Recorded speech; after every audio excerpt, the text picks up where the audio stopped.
Green pulao చాలా quick గా చేసుకునే రైస్ రెసిపీ.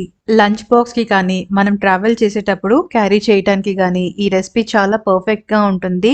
ఏ కూరలో అవసరం లేదు, ప్లెయిన్ గానే తినేయొచ్చు, అంత టేస్టీగా ఉంటుంది.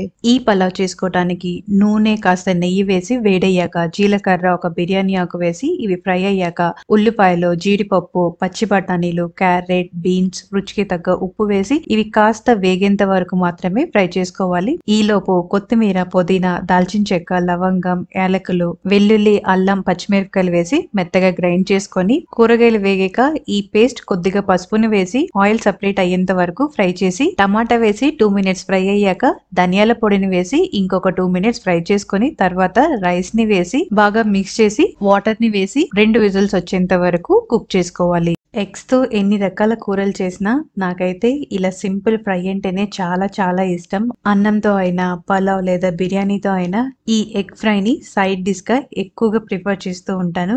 ఈ ఫ్రైని నేను ఎలా చేస్తుంటానో చూపిస్తున్నాను.